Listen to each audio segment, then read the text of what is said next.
Bonjour et bienvenue à Jamais sans ma montre. Je suis content de vous retrouver. Aujourd'hui, j'avais envie de vous parler d'un sujet. Est-ce que tu vois que je suis en train d'enregistrer?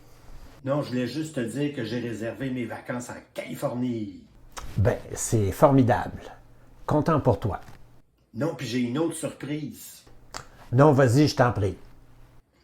C'est que tu es toujours en train de nous achaler avec tes histoires de montres. Non, puis je me suis dit que tu serais content de savoir, je me suis finalement commandé une montre en ligne. Moi, j'en porte pas d'habitude. Ben, c'est super. Qu'est-ce que tu as acheté? Ben, c'est une montre super tendance, elle est étanche à 50 mètres, puis je l'ai achetée pour ça parce que c'est pour mon cours de surf.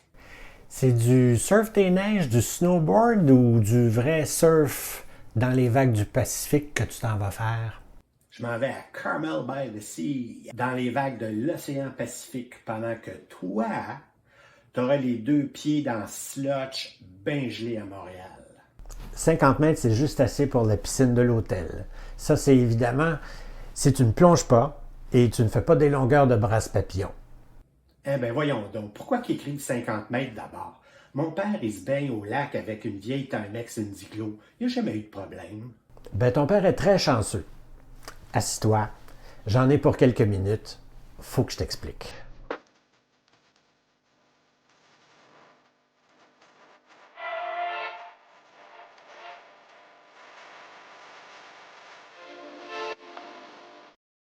« 50 mètres, c'est 50 mètres. Non? Si seulement c'était si simple. Et je vous dirais qu'il y a plusieurs manufacturiers et détaillants, pourtant réputés, qui vous induisent en erreur. Ça ne semble même pas plus simple pour eux non plus. Aujourd'hui, on fait le tour de la question. L'étanchéité, selon le Larousse, c'est la qualité de ce qui est étanche. Et, tiens donc, c'est la protection des montres contre les poussières, l'humidité, l'eau au niveau de la boîte. Le mot étanche maintenant, qui ne laisse pas passer les liquides, les gaz, les poussières, l'humidité. Est-ce que c'est même possible? Une montre, c'est un assemblage de plusieurs pièces.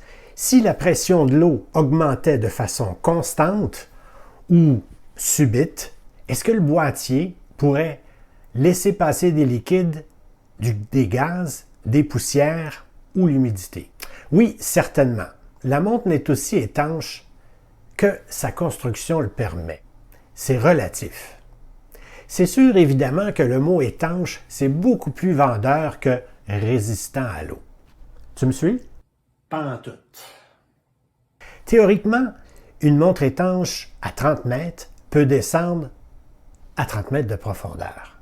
Mais il faut que les conditions soient absolument parfaites, qu'il n'y ait aucun courant et aucun mouvement du poignet.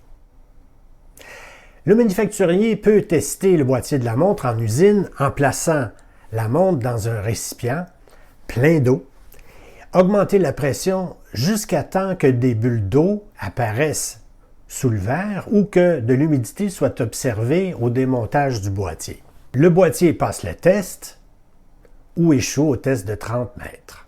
En réalité, si je porte une montre pour nager à la surface, par exemple, le simple fait de bouger mon bras sous l'eau pourrait faire augmenter la pression de l'eau facilement au-dessus de ce qui a été mesuré en usine. Ouais, vu de même, je pense que t'es mieux avec 50 mètres. Encore là, évidemment, ça dépend de la pression de l'eau. Si on fait une activité un peu plus violente que de s'asseoir au bar dans la piscine du Club Med, les valeurs seraient supérieures à 50 mètres, bien sûr. Ben, 50 mètres d'abord? Regarde bien ça. Ou pas de chance que ça va être moi cette année. Non, plutôt ça. Et c'est n'importe quoi. Mais plus sérieusement, même si les manufacturiers nous laissent croire que cette pression dynamique est de beaucoup supérieure à la pression statique dans un environnement contrôlé, scientifiquement, il faudrait faire la preuve qu'un être humain pourrait agiter son bras sur lequel il porte sa montre avec une telle rapidité et une force si grande que le boîtier de la montre subisse une pression beaucoup plus importante. En général, À moins de laisser votre bras en dehors d'un hors-bord à grande vitesse ou de prendre une fouille spectaculaire en moto marine, ça devrait aller. Par contre, je suis moins sûr pour le bracelet de la montre. Pour simplifier, si tu veux aller te baigner et faire des sports nautiques, c'est à partir de 100 mètres. 200 mètres, c'est encore mieux. Plus l'étanchéité homologuée est importante en général, plus épais est le boîtier. Encore là, c'est une généralisation, mais à 300 mètres et plus, tu pourrais te retrouver avec une montre assez grosse au poignet. ATM? ATM pour atmosphère. Une atmosphère égale 10 mètres. Mais c'est seulement écrit WR ou Water Resistant, là je fais quoi? Tu ne vas pas te baigner avec cette montre-là. Ah, c'est donc bien compliqué, on s'en sortira jamais. N'oubliez pas de vous abonner à la chaîne, de donner un like à la vidéo et surtout d'activer le rappel pour être informé des nouvelles vidéos publiées sur la chaîne et ne rien manquer. Merci. En tous les cas, le boîtier de la montre est construit en fonction de son utilisation. Si on compare un boîtier résistant à 50 mètres, comme sur la gauche de l'illustration, à celui de droite, on voit bien que le boîtier de droite est un assemblage de plusieurs bagues et joints qui assurent sa résistance aux intrusions. Si la montre a un fond qui n'est pas vissé, qui est seulement à pression, alors, par opposition à un fond vissé qui nécessite un outil spécial pour l'ouvrir, on devrait éviter de la mettre à l'eau.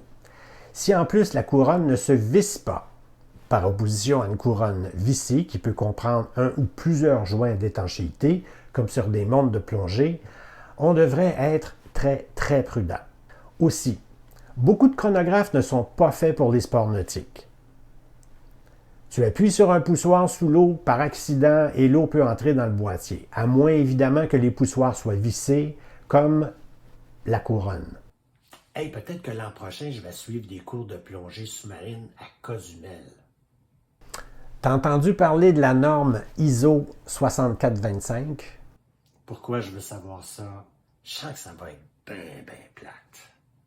Bon, c'est technique et tu peux sauter la section si tu veux. La norme ISO 6425 fixe les exigences et les méthodes d'essai des montres de plongée et des montres de plongée en saturation pour une plongée en eau profonde. Elle spécifie les exigences en matière de fiabilité sous l'eau, d'étanchéité, de résistance à une surpression d'eau et de résistance au choc thermique.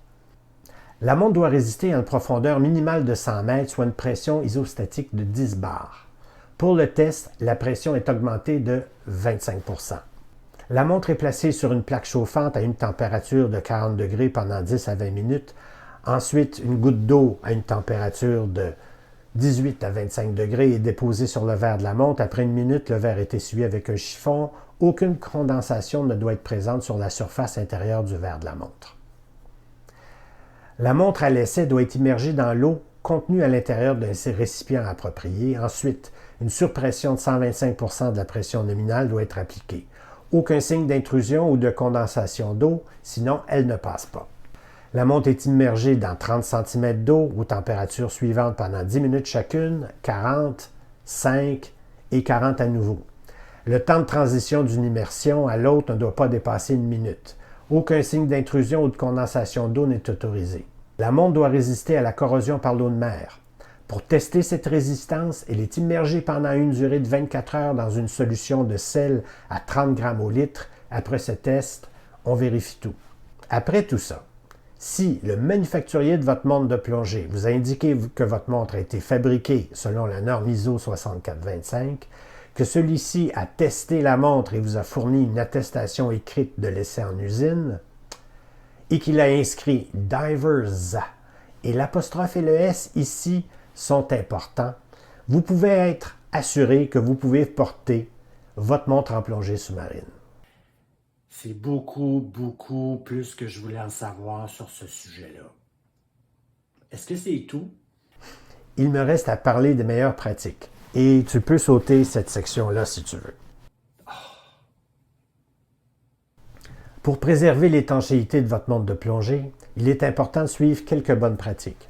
Tout d'abord, rincez votre montre à l'eau douce tiède après chaque utilisation pour éliminer le sel, le sable et autres saletés qui sont incrustées. Attention aux produits chimiques qui risquent de dégrader les matériaux du boîtier et du bracelet. Il est également aussi important de surveiller régulièrement l'état des joints d'étanchéité en caoutchouc ou silicone, car ils sont responsables bien sûr de la résistance de votre montre à l'eau. Vous remarquez des fissures, un aplatissement, il est temps de les remplacer. Le sauna ou le bain tourbillon à la longue, ça peut être trop chaud pour les joints en caoutchouc du boîtier, attention. Une lubrification régulière de certaines parties comme la couronne, le joint torique du fond vissable et celui du remontoir, si évidemment votre montre en a un, c'est normalement recommandé pour garantir une bonne performance et une longue vie à votre montre de plongée. Enfin, faire réviser sa montre de plongée par un spécialiste à tous les 2 à 5 ans, selon le modèle et la marque. La révision comprend généralement le contrôle et le remplacement des joints, la vérification du mouvement, l'étalonnage si besoin, l'inspection du boîtier et la lubrification des parties mobiles. Attention au choc. Des éléments de la construction du boîtier peuvent avoir été déplacés et on ne pourrait plus garantir l'intégrité du système de résistance au liquide. Si vous ouvrez ou faites ouvrir le fond du boîtier pour une réparation ou un changement de pile, il se peut que le boîtier n'ait plus la même résistance à l'eau. Donc, l'étanchéité n'est pas une condition permanente. Elle peut changer avec le temps. Une montre usagée, vintage ou dont on ne connaît pas la provenance, attention. Puis les montres d'AliExpress, est-ce qu'on fait confiance? On fait pas confiance? On fait quoi, là? On ne sait pas vraiment. Peut-être que non si ta vie en dépendait. De toute façon, la plupart des plongeurs portent normalement un ordinateur de plongée au poignet. Ah, sérieux? Ah, pourquoi tu m'as pas dit ça au début? Ah! Merci d'être resté jusqu'à la fin et tu as été très patient, merci. Fait que je retourne la Nixon chez Amazon.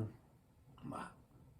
Jette un coup d'œil sur la Casio Square, une montre tout allée avec laquelle tu peux aller à l'eau sans difficulté, ou encore une plongeuse traditionnelle qui a fait ses preuves chez Citizen. Au plaisir de vous retrouver dans une prochaine vidéo. Au revoir.